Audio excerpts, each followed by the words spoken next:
ఈ రోజు ఈ వీడియోలో బడి అనే సినిమా గురించి మాట్లాడుకుందాం. అల్లు శిరీష్, గాయత్రి భరద్వాజ్ లీడ్స్ గా శామ్ ఆంటన్ డైరెక్షన్ లో వచ్చిన ఫ్యాంటసీ యాక్షన్ కామెడీ మూవీ ఇది.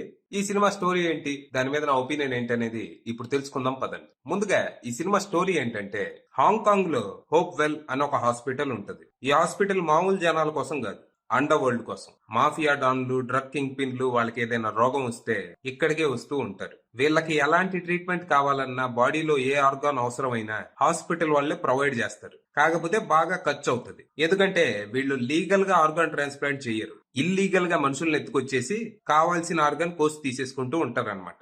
ఇక రీసెంట్ గా హాంకాంగ్ మాఫియా డాన్ కొడుక్కి హార్ట్ ట్రాన్స్ప్లాంట్ అవసరం అవుతుంది. తనకి సరిపడా హార్ట్ ఎవరి దగ్గర ఉందా అని వెతికితే వైజాగ్ లో ఎయిర్ ట్రాఫిక్ కంట్రోలర్ గా పనిచేస్తున్న పల్లవి అనే అమ్మాయి హార్ట్ మ్యాచ్ అవుతుంది. వెంటనే ఆ అమ్మాయిని కిడ్నాప్ చేసి హాంకాంగ్ తరలిస్తారు. కానీ మధ్యలో ఏదో జరిగి ఆ అమ్మాయి ఆత్మ తన బాడీ నుంచి సెపరేట్ అయ్యి ఓ టెడీ బేర్ లోకి వస్తుంది. తర్వాత టెడీ బేర్ మన హీరో ఆదిత్యని వెతుక్కుంటూ వెళ్లి తన పరిస్థితి చెప్పి హెల్ప్ చేయమని అడుగుతుంది. మరి తర్వాత ఏం జరిగింది, అసలు ఈ ఆదిత్య ఎవరు, పల్లవి ఆత్మ తనని వెతుక్కుంటూ ఎందుకు వెళ్ళింది, వీళ్ళిద్దరి మధ్య ఉన్న సంబంధం ఏంటి, వీళ్ళ కథ ఏంటి, ఇంతకీ హాస్పిటల్ ముసుగులో ఆర్గాన్ మాఫియా నడుపుతున్నది ఎవరు, వాళ్ళ అల్టిమేట్ గోల్ ఏంటి, చివరికి మన హీరో పల్లవి బాడీని కాపాడగలిగాడా లేదా అనేది మీరు సినిమా చూసి తెలుసుకోవాలి.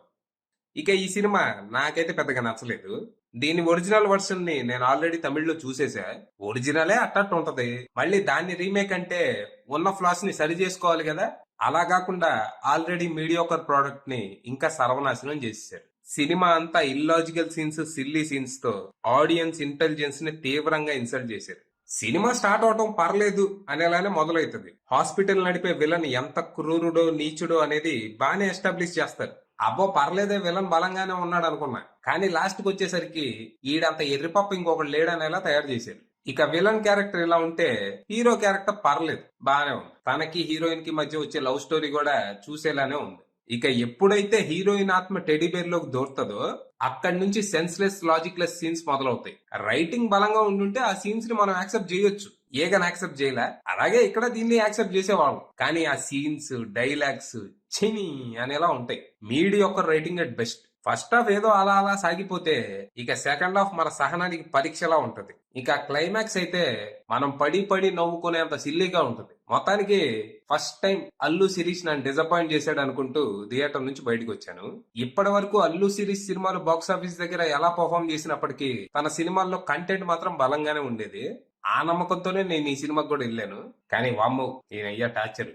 ఓవరాల్ గా సినిమాలో ఉన్న పాజిటివ్స్ విషయానికి వస్తే సినిమా రన్ టైం తక్కువే ఉండటం, సినిమాటోగ్రఫీ, బీజిఎం, ప్రొడక్షన్ వాల్యూస్. ఇక నెగటివ్స్ విషయానికి వస్తే కొన్ని performances, screen play, editing, dialogues, direction. Final గా చెప్పేది ఏంటంటే 5 ఏళ్ల లోపు పిల్లలైతే ఈ సినిమాని కొద్ది వరకు ఎంజాయ్ చేసే అవకాశం ఉంది. 5 ఏళ్లు దాటిన వాళ్ళు మాత్రం అమ్మ నా బూతులు తిట్టే అవకాశం ఉంది. అది విషయం.